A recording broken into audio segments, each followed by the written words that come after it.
the Sunken Bell.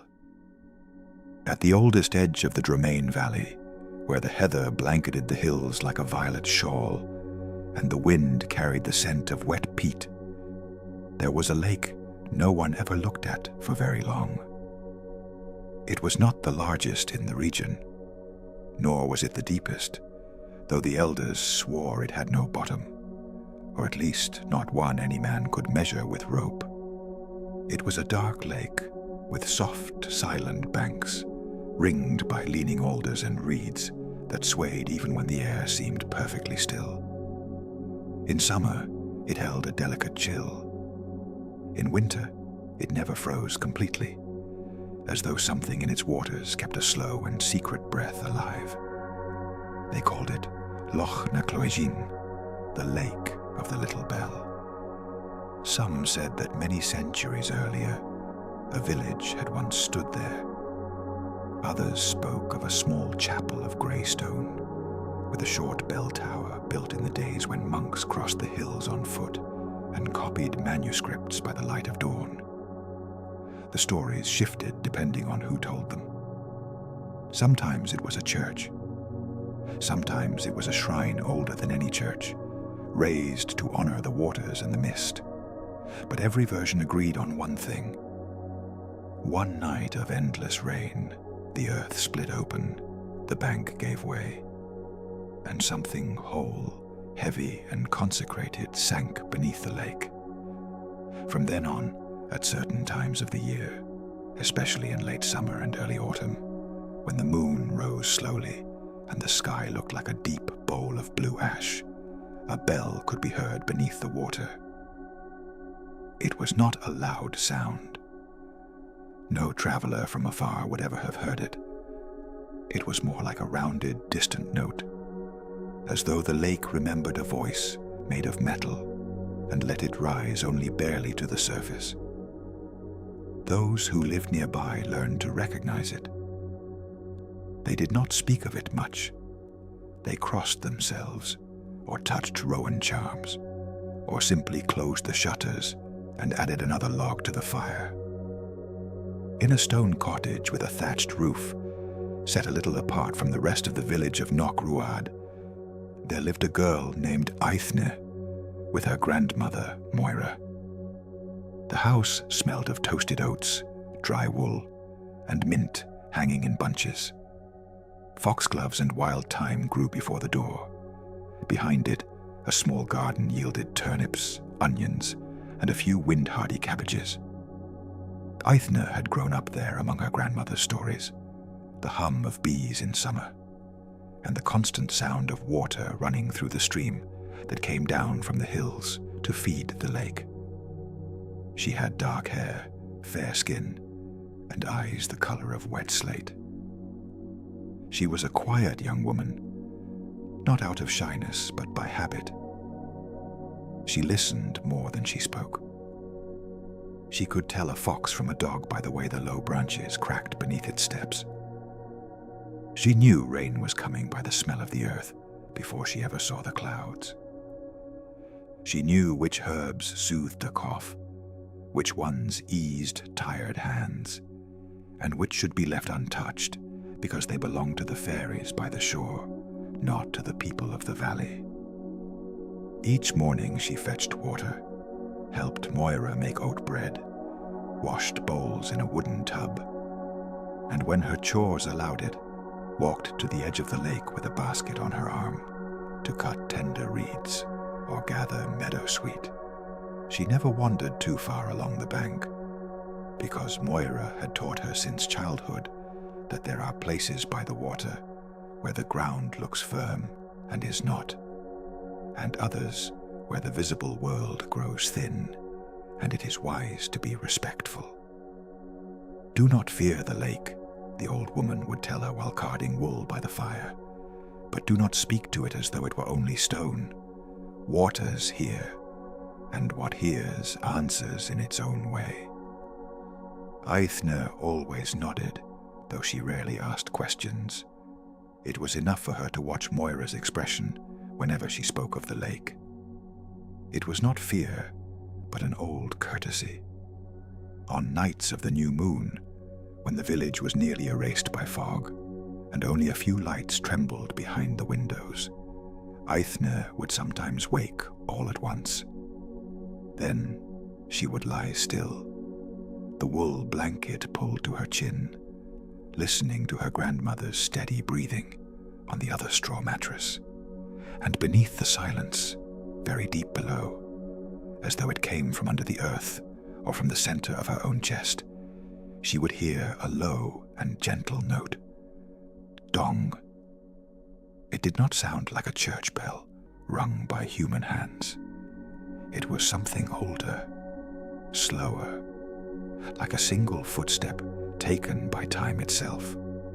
The first time Eithne became truly aware of it, she was 11 years old.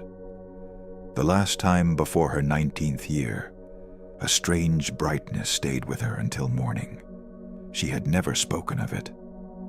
Moira was old, yes, but she carried the kind of wisdom that teaches you some questions must rest before they are born.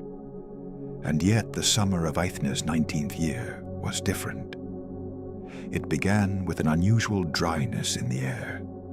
The ferns on the slopes lost their freshness sooner than expected. The sheep came down earlier in search of shade. The stream turned thin and clear as a thread of glass. Then, without warning, long, warm rains arrived. Rains that did not cool the earth, but seemed instead to awaken a hidden murmur beneath it. The lake began to change, not in a way visible to everyone. The men of the village went on checking fences. The women went on dyeing wool and gathering berries. The children kept running after chickens through laughter and mud. But Eithne, who watched without hurry, noticed that the waters no longer rested the same way at dusk. The surface carried an inward tremor. The rings made by fish rising for insects took longer to fade. At times, the reeds at the bank leaned toward the center of the lake, even when there was no wind. And the bell began to ring more often. Not every night, but often enough that Eithne's sleep grew light. The note rose to her and left her awake, filled with a strange mixture of serenity and sorrow she did not know how to name. It was not a summons like an urgent voice. It felt more like a memory that refused to loosen its hold. One afternoon, while gathering yarrow leaves on the eastern bank, the mist descended too early. The sun was still high, but a bluish haze slipped between the tree trunks and covered the water as far as knee-height. Eithne straightened slowly, her basket only half full, and looked around. She knew that path by heart. She knew every exposed root, every flat stone, every bend where mushrooms grew in autumn.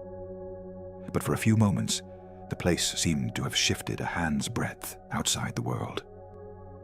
Then she heard the bell. Not as always, distant and submerged, but closer, clear, full. A single note spreading beneath the mist. The lake answered with a broad ripple, so slow it seemed like the breathing of some immense animal sleeping under the surface. Eithne did not step back. She felt cold in her arms, though the air was warm. She took one step toward the bank and stood still. In the water, only a few yards away, something shone with a dim yellow tone, like old metal beneath a sheet of dark glass. It did not fully rise, just a curve, barely visible, and then nothing. "I hear you," she said without thinking. At once, a flock of small birds lifted from the reeds in a soft flutter. The fog lightened a little. The water went smooth again, as though nothing had happened. Eithne returned home, with her heart both calm and racing at once. She did not say a word during supper. Moira watched her over the bowl of leek broth. "Today, the lake looked back at you," the old woman murmured, as one names something one has always known. Eithne lifted her eyes. "How do you know?" Moira set her spoon down carefully. The flames in the hearth cast golden shadows over her lined cheeks. Outside, fine rain had begun to fall on the roof. "Because you came back with that stillness," she answered. "The same stillness my mother had the night she heard the bell for the first time." Aithne said nothing. Moira waited a moment before continuing, as though choosing her words from a very ancient basket. "Not everyone hears it the same way. Some never hear it at all. Others hear it once in a lifetime. In our family sometimes, the bell calls to the daughters, not to draw them into the water, not to harm them, to ask them to listen to something the lake cannot say on its own." The room seemed to deepen around Aithne. "What is it trying to say?" "That I do not fully know," said Moira with the faintest smile.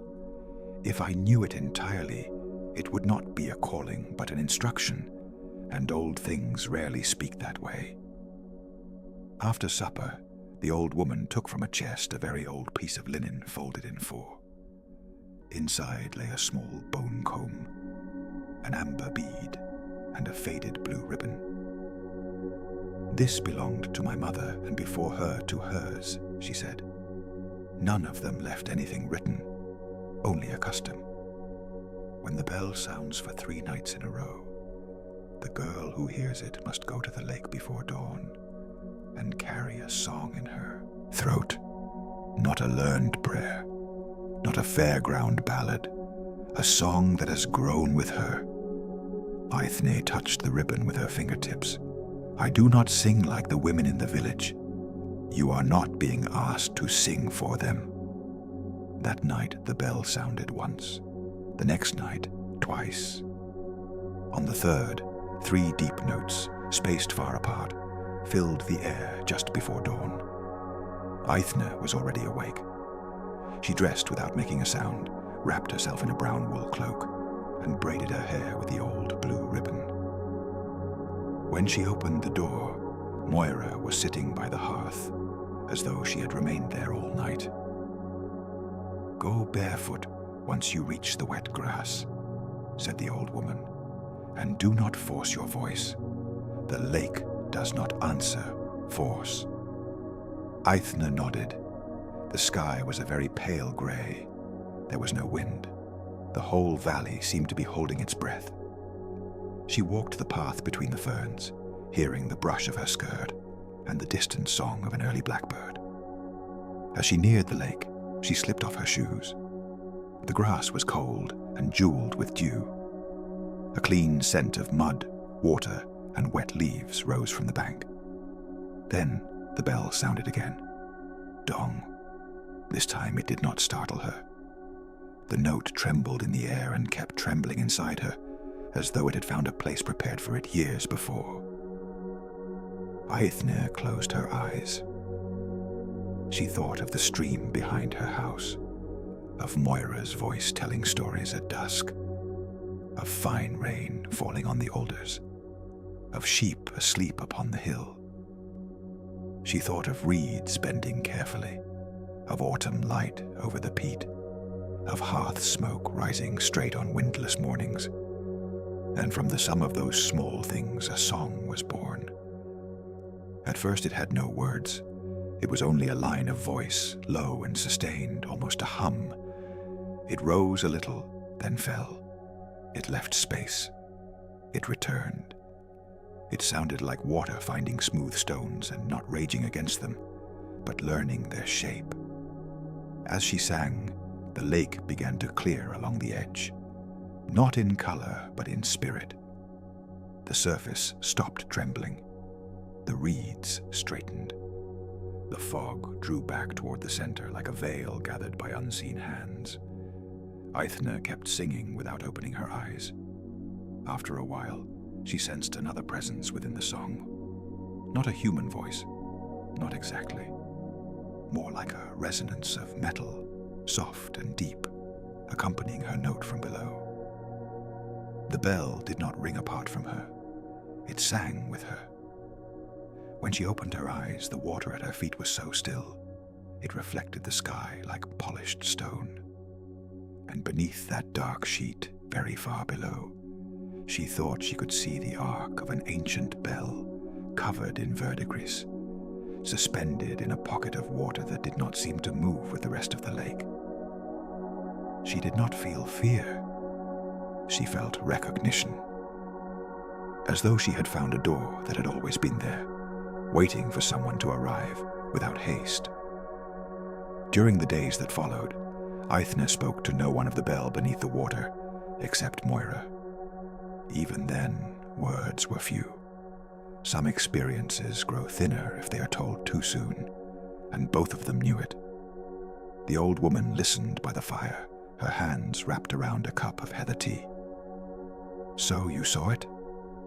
"Only a little, like a reflection that was not a reflection," said Aithne. "And when I sang, it was as though my voice remembered something it had never learned." Moira nodded slowly. There are memories that do not live in the mind, they live in the body. In the way a hand knows how to knead dough. In the way a foot finds the path at night. Perhaps in the blood, perhaps in the soul, or perhaps in the habit of a place that adopts those who love it. Then she fell silent, and Aithne understood. That was all she could tell her. From that morning onward, she began going down to the lake at dawn. Not every day, but whenever she felt that gentle tension in her chest that came before the sound of the bell. She always wore the blue ribbon in her hair. Sometimes when she arrived, the water would lie still, and the bell would remain silent. Then Aithne would sit barefoot on a flat stone, her cloak wrapped around her shoulders, and listen. The valley woke slowly. A lark rose through the mist. A hare left delicate tracks in the wet grass. From the village came, faint and far away, the first cough of a man beginning his day.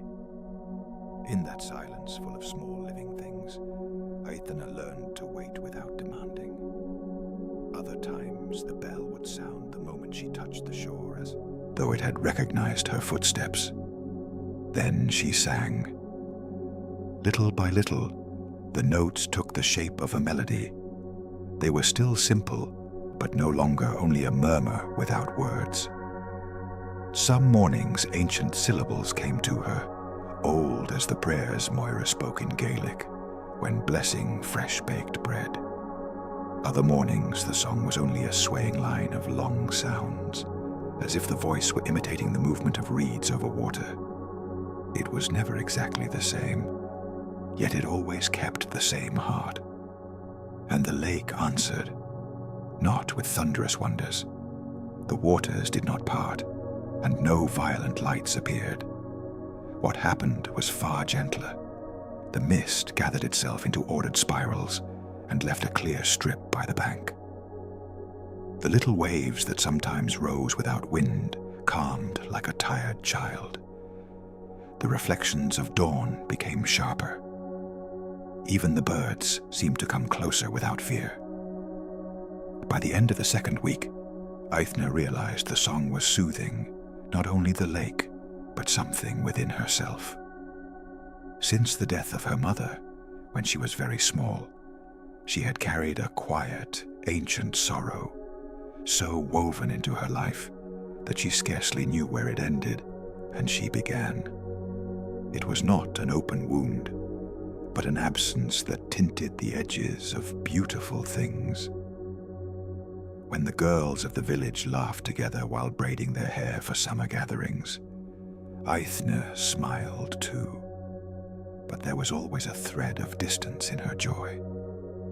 When she saw a mother bend to wipe a child's cheek, she felt a brief emptiness, a shadow that did not hurt enough to ache sharply, and for that very reason lingered all the more. Singing by the lake, that shadow did not disappear, but it softened, as though the water gave her sorrow back to her rinsed clean, made into something belonging to the world, and not only to her own chest. One cloudy afternoon, While they shelled peas at the kitchen table, Moira spoke without lifting her gaze. "Your mother heard the bell as well." Aithne stopped in mid-motion. The old woman took a moment before continuing. Rain tapped softly against the little window. "Not as much as you, not as clearly, but she heard it. It was the summer before she married. She had a beautiful voice, steadier than mine, brighter. She used to say the lake was grieving for something too old to be called an ordinary human sorrow." Aithne swallowed. "You never told me, because it was not yet your story." The girl looked down at her hands, full of split pods and green peas. "And what happened?" Moira tipped the peas into an earthenware bowl. "Your mother sang to the lake for a time. Then the calling stopped. Autumn came. She married. The years followed. Life did what life always does. It filled itself with labor, with seasons, with losses. And one day, much later, she told me that the water only asks to be listened to when something in the world has fallen out of rhythm." "Out of rhythm?" "Yes, like a loom with a loose thread. Like a house where a door has been left ajar and the wind slips through the crack. Like a bell that keeps ringing beneath the water because no one ever finished the song meant to accompany it." Aithne sat very still. "Must it be finished?" At last, Moira lifted her eyes. Their pale color still held a living brightness despite her age. "Perhaps, or perhaps it only needs to be learned in full." The rain lasted 3 days. The road to the village became a ribbon of mud. The stream behind the house swelled again and sang merrily over the stones. But the lake, instead of easing with the new water, seemed to darken. Its surface lost the peace Aithne had won each morning, though at dawn she could still calm it for a little while with her song. By dusk, slow circular ripples returned, rising from the center where the water turned nearly black. The people of Unhurried began to notice. They did not speak of sunken bells. The folk of ancient valleys rarely name outright what they respect. But there were comments by the well, half-finished phrases after Mass, glances toward the shore when the sky grew overcast. "The lake is restless. The ducks won't go near the eastern tongue of land. My dog whimpered all night yesterday. This morning the mist smelled like iron." Aithne listened without speaking. She knew the lake was not angry. Restless, yes, as though something was stirring in the depths, searching for a way to rise, without breaking the calm of the world. On the eve of Lugnasa, when in other villages fires were lit on the hills and the first harvests were blessed, Unhurried woke beneath a strange silence. There was no mist. The sky was clear. And yet overnight, the lake had risen a full hand above its usual level, and the water had reached an old offering stone that normally remained dry throughout the summer. The men went to inspect it. They measured with sticks. They muttered among themselves. They said perhaps rains in the hills had fed underground springs. They said the banks would need watching. They said many sensible things, as good men do when the world shows a gesture they do not fully understand. Aithne, standing apart behind an altar, saw something they did not. On the surface, directly above the place where the bell must have lain beneath the water, perfect concentric circles were forming. No wind, no fish, no fallen branch to cause them. They rose one inside another with an almost musical regularity. That night, the bell rang 7 times. Not in dreams, not in the softened distance of other nights. It rang across the whole valley, gentle yet unmistakable, so that even those who had never before heard it clearly sat upright in their beds. The hens stirred in their coops. A horse kicked the wall of its stall. The dogs fell silent. Moira, sitting in the dimness by the hearth, took her granddaughter's hand. The time has come. There was no drama in her voice, only a certainty so calm it quieted the trembling in Ethne. What must I do? Tomorrow, at the fall of evening, you will go to the lake when the light hangs between day and night. You will take oat bread, honey, and a sprig of rowan. You will leave the bread on the offering stone if it still rises above the water. You will pour the honey slowly into the shallows. You will hold the rowan in your hand while you sing. And you will listen to what the lake chooses to show you. And if it shows me something I do not understand, you do not need to understand all of it. You only must not turn away. The next day passed through the valley in taut calm. The women kneaded dough. The men repaired tools. The children played farther from the water than usual. Ithne carried out her tasks as always, but she felt the hours moving with a new density, as though each one were made of a heavier, brighter substance. When evening came, the sky turned golden in the west and pearl grey in the east. Ithne took the bread, the small jar of honey, and the rowan branch. Moira adjusted the blue ribbon in her hair. "Do not go against the water," she said. "Sing to it as you would sing to someone who weeps without tears." The young woman walked to the lake in a light that seemed suspended, neither full nor fading. The shadows of the alders stretched across the grass. Insects traced brief circles above the reeds. The air smelled of wet earth, meadow sweet blossom, and something mineral and ancient, like stone newly washed by a hidden spring. The offering stone barely rose above the water. Ithne approached carefully, set the oat bread upon it, and poured the honey in a slow thread along the shore, where it glimmered for an instant before blending with the water. Then she held the rowan branch and waited. The bell rang only once. The lake went completely still. So still that the reflection of the sky seemed to open like a doorway, not downward, but into another depth of the same place. And then Ithne saw something that was not a vision with sharp edges, but a memory held by water. She saw a small sanctuary by the shore, built of pale stones and roofed with dark wood. It did not seem entirely Christian, nor entirely pagan. It held the simplicity of a hermitage and the circular reverence of places far older. Before it stood a group of women and men, holding candles sheltered in clay bowls. Among them was a young woman with a blue ribbon in her hair. She was singing. Ithne could not hear her with her ears, but she recognized the cadence. It was the same melody that had risen in her at dawn, only fuller, deeper.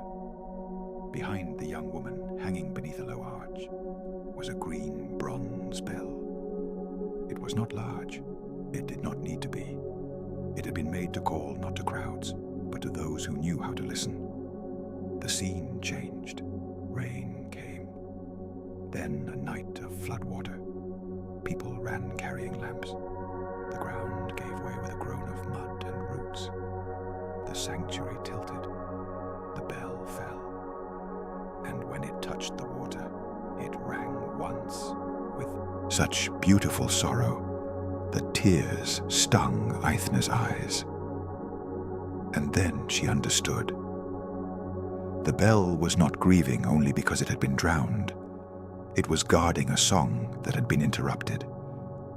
For generations, someone had been meant to sing it to the waters at the turning of the seasons, to soothe the underground springs of the valley, to give thanks, to keep balance. The sanctuary had been lost. The custom had been broken, but the bell still remembered. The lake did not ask to be rescued. It asked for continuity. Aithne lifted her voice before she had even fully thought to do so. She took the melody she knew and let it open wider, following the invisible curves of that ancient song. She sang to the water, to the metal, to the mud that keeps and the time that does not wholly destroy what is loved. She sang to the sleeping springs beneath the peat. She sang to the falling rain and the yielding bank. She sang to the whole valley, to its stone houses, its sheep, its children, the calloused hands that plowed and baked and mended. And the lake listened. The ripples at the center softened. The water stopped rising. A warm current, almost too faint to feel, brushed her bare feet and then drew back like a sigh. When the song ended, the first star was already lit above the western hill. Aithne stood in silence for a long while.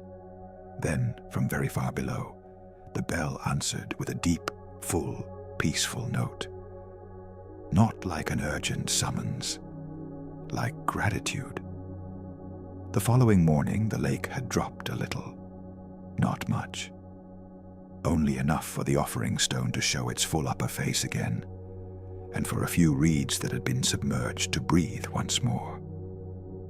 But in a valley where every inch of water has been known since childhood, that change was enough to soften the tone of conversation. It has stopped rising. Perhaps the earth has drunk enough now. I slept last night without hearing anything strange. No one looked at Aithne in any special way. And yet, as they passed her by the well or on the path to the communal oven, more than one woman greeted her more warmly than usual, as though her very presence carried a kind of quiet that could not be named. Moira noticed it at once. "Places speak through people too," she said, while stripping thyme leaves over the table. When someone puts a piece back where it belongs, even if the others do not know which piece it was, the air changes. From that night on, Aithne began to dream. They were not troubled dreams. They were clear and slow, almost as peaceful as being awake. In them, she walked along a path of dark water between two rows of reeds, whispering old words. At the end of the path, there was no danger, only a bell suspended in a greenish glow, surrounded by small, unmoving bubbles like beads of glass. She never touched it. She never needed to. The bell vibrated on its own, and from its rim fell threads of sound that became circles on the lake's surface far above. In one of those dreams appeared the young woman with the blue ribbon, whom Aithne had seen in the lake's memory. She was not a ghost, in the sense the village gave that word. She did not carry the heaviness of the unquiet dead. She felt more like a presence preserved by song, the way a scent can remain in the wood of a chest for generations. The young woman did not move her lips, but Aithne understood what she was saying. It is not enough to calm the lake when it grows restless. You must teach the valley to remember. Aithne woke with dawn entering through the window, and the sentence still alive in her chest. At breakfast, she repeated it to Moira. The old woman smiled as though it did not surprise her. "Then you already know what comes next." "Not entirely." "Yes, you do. You simply have not said it aloud yet." That very afternoon, Aithne went to visit Breed the baker, the woman in the village most inclined to preserve old songs. There was always dough rising in her kitchen, flour on her apron, and some half-remembered tune between her teeth. Aithne found her setting round loaves upon a wooden board. "I have come to ask you something," she said, with the mix of shyness and steadiness that was her own. "Do you know any old songs of the lake? Not fairground songs, not wedding songs, the older ones." Breed set down the board and looked at her with bright hazel eyes. "My mother used to sing one about gentle waters at the end of summer," she said. "I only remember scraps. Why do you ask?" Aithne lowered her eyes for a moment to the flour spilled across the table. "Because I think some things have been forgotten, and perhaps it is time to gather them again." Breed asked for no explanation. That was a relief. In old villages where the seasons teach patience, trust sometimes means not tugging at a story before it has ripened. She wiped her hands, searched her memory, and sang 2 broken lines worn thin by years. Aithne listened to them again and again. They were not identical to her melody, but they shared a turn, a soft falling at the end of each phrase, like water returning to its bed. 2 days later, she visited Seorus the carpenter, who had inherited from his grandfather a box of wooden tablets marked with runes, crosses, and measuring signs. Among them was a little piece of wood bearing a faded drawing, a bell, and beneath it, concentric ripples. Seorus told her his grandfather used to say that symbol had once been carved into the beams of houses near the lake to ask the water to keep good manners. "I never knew whether it came from monks or late druids," he added with a smile. "In this valley, one set of beliefs sits on top of another like blankets in winter." Aithne laughed softly. She liked that phrase. Over the following weeks, without setting out to do it as some solemn mission, she began gathering fragments, a lullaby about bending reeds. A blessing murmured before casting the first fishing net of spring, a gesture of 3 wet fingers touched to the brow, an unfinished verse about a bell sleeping where the sun does not reach. Nothing seemed enough by itself, but together they formed a delicate net, the outline of a shared memory. Meanwhile, she kept going to the lake. Now, sometimes the bell would ring even in daylight, when the clouds ran low and the air smelled of green apples and rain. Wherever she was, Aithne would pause, close her eyes for an instant, and feel the exact direction of the sound, as though some quiet needle inside her always pointed toward the water. Then, if she could, she would walk to the shore and sing. Not always for long. Sometimes a few lines of the melody were enough to bring the lake back to rest. Summer began to tilt toward autumn. Blackberries darkened along the brambles. The tips of the ferns turned copper. The mornings brought a fine whiteness of mist over the meadows. The village children returned to the more serious work of harvest, and the women began checking blankets and cloaks before the cold came on. One afternoon, returning with a basket of mushrooms, Aithne found Moira sitting before the door, wrapped in a grey wool shawl. The old woman was watching the golden light on the hillside, as though listening to music from very far away. "Come, sit with me," she said. Aithne set the basket inside the house and came back to sit beside her. For a long time, neither of them spoke. The silence between them was a form of affection. "When I was a child," Moira began at last, "my grandmother told me that lakes are patient mirrors. They keep the sky, they keep the rain, they keep the faces that bend over them. But they also keep promises. Some human promises are light and blow away. Others put down roots, and when they are forgotten, the water dreams them until someone speaks them aloud again." Aithne rested her head against the wooden backrest. "I think the promise here was to sing at the turning of the seasons." "Yes," said Moira, "and perhaps another one as well, simpler than that. Not to live as though the valley belonged entirely to us. To share it with what is visible and with what barely lets itself be seen. The air smelled of peat smoke and baked apples from the neighboring house.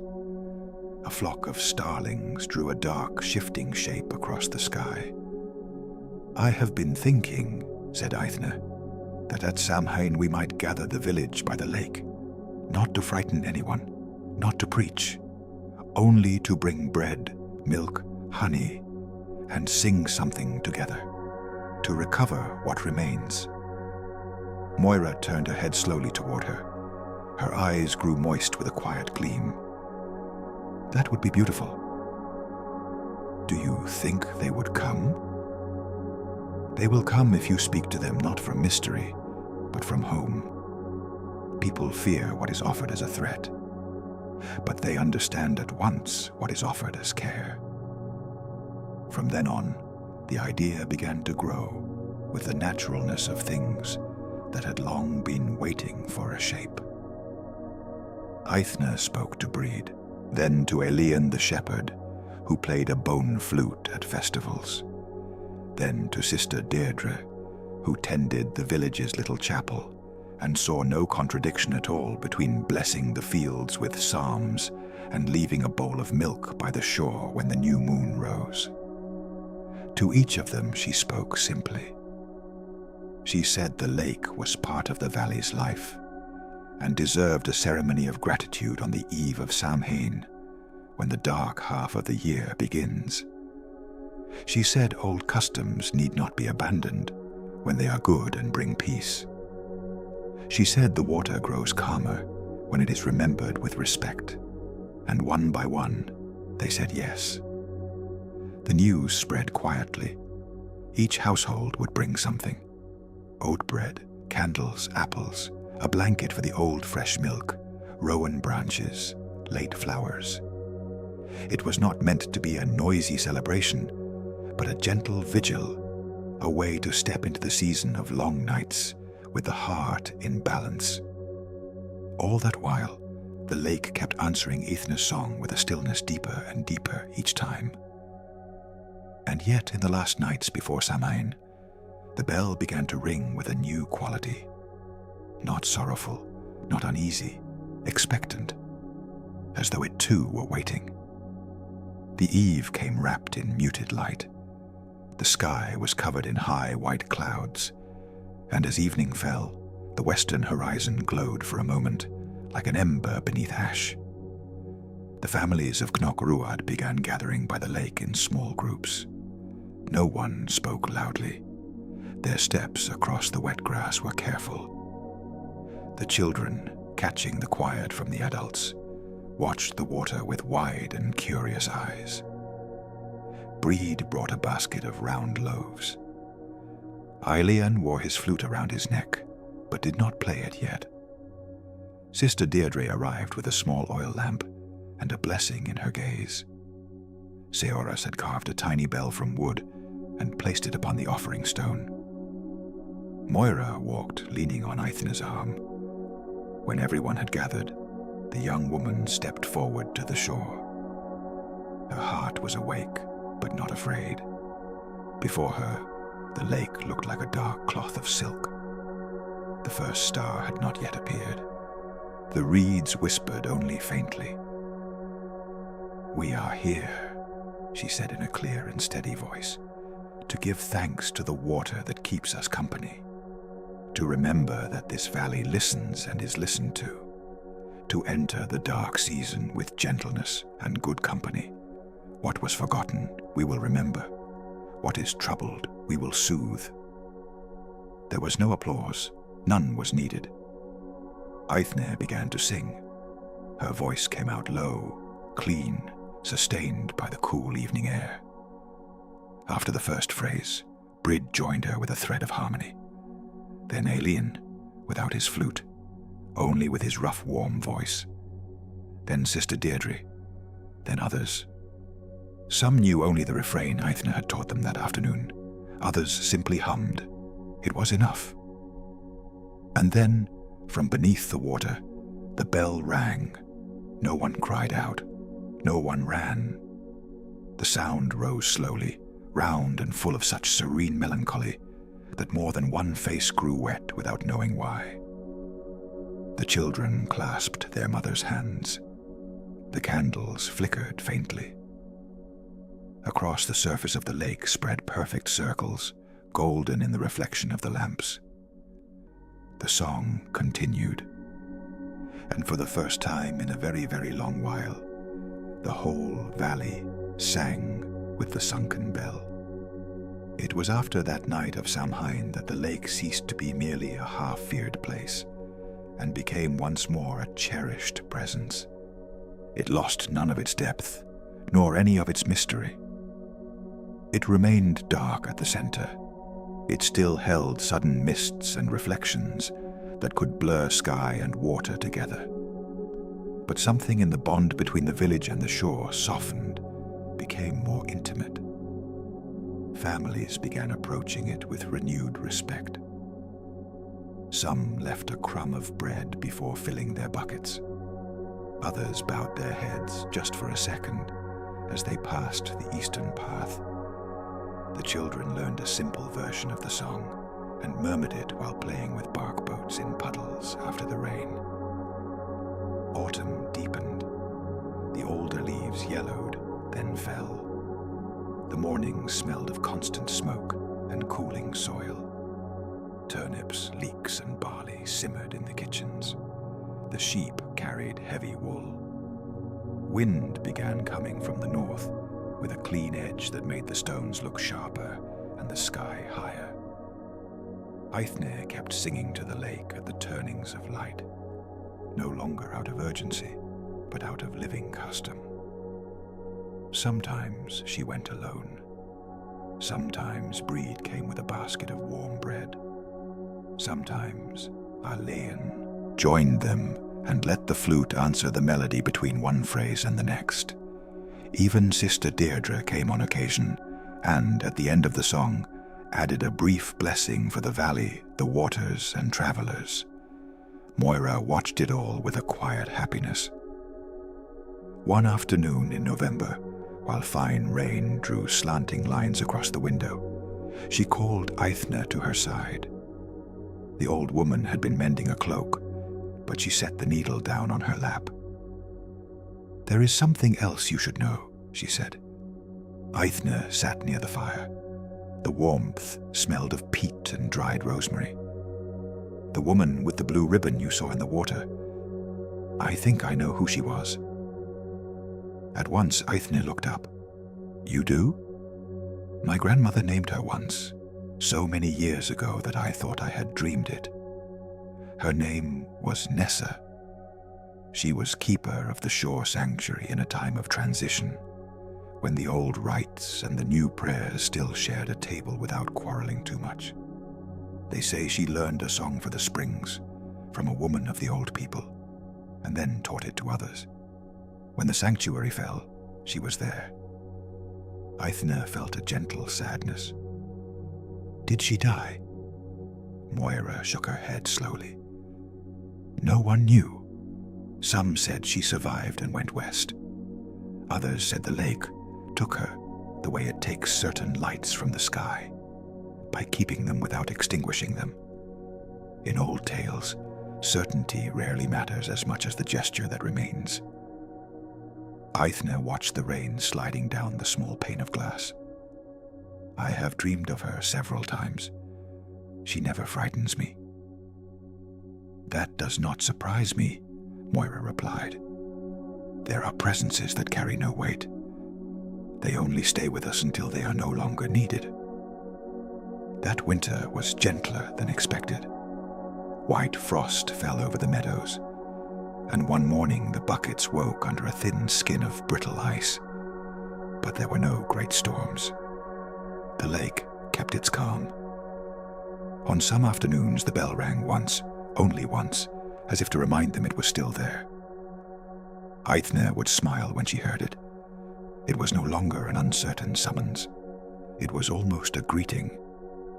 As the weeks passed, the song changed too. It widened.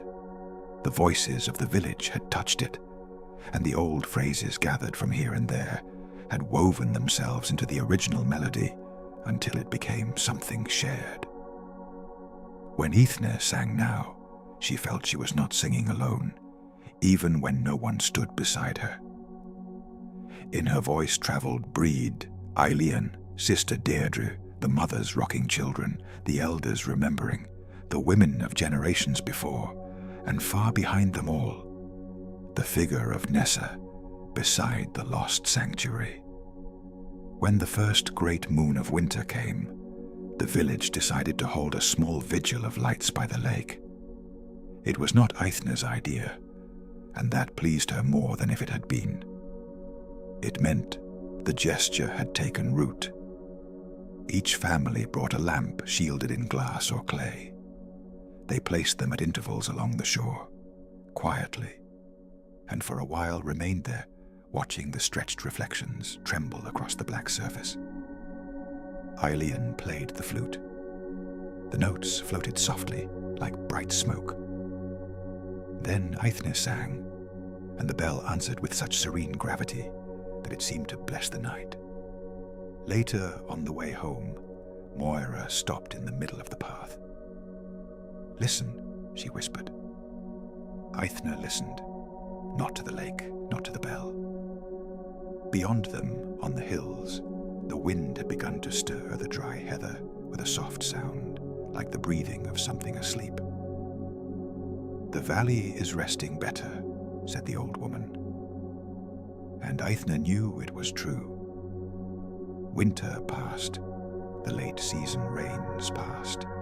Spring came with its wobbling lambs, with the first primroses beside the stone walls, and with a new greenness that seemed able to push even through the darkest peat. The stream sang high, the willows unfurled tender leaves, the lake filled with pale reflections and low-flying birds. On the first mild morning of April, Eithne went alone to the shore, as she had done so many times before. She wore her hair loose, the blue ribbon tied around her wrist. She sat on the same flat stone as always and waited. The bell did not sound at once. The air smelled of fresh mud, wild mint, and wet bark. A swan crossed the water in the distance, leaving behind a line of dim silver. Eithne closed her eyes and let her breathing fall into rhythm with the small tapping of ripples against the shore. After a while, she understood something with the same clarity with which one understands the changing of light at dawn. The bell was no longer calling because the lake had fallen out of rhythm. It was calling because this was now its way of speaking. Eithne smiled. And at that very moment, as though it had been waiting for that exact understanding, the sound rose from the depths, a single, rounded note, so full of stillness that it made her rest a hand against her chest. She sang in answer. The melody drifted over the water like a lingering caress. This time she felt no urgency to complete anything, repair anything, or decipher anything. She sang for the beauty of the act itself, for gratitude, for friendship, for the strange and simple joy of knowing that a place can truly hear you if you listen to it long enough. When she opened her eyes, she saw something beneath the surface. It was not the bell. It was a clear, brief shimmer, like the movement of a figure drifting away without sorrow. A blue ribbon undulated in the depths and vanished among the broken lights of the water. Eithne bowed her head. "Thank you," she whispered. The lake lay still. From then on, Nessa's presence did not return to her dreams. It was no longer needed. The song remained. The village remembered it. The lost sanctuary did not rise again from the waters, but neither did it need to. Some things return more fully in living practice than in restored stone. In time, it became custom in Kenokruad to gather by the lake at 4 moments of the year. At the beginning of spring, in the height of summer, at Samhain, and on the longest night of winter. They brought bread, milk, honey, or flowers, They lit lamps. They sang the song of the gentle waters. The children grew up learning it the way one learns the names of birds or the road home. No one said any more that the lake was only a strange place.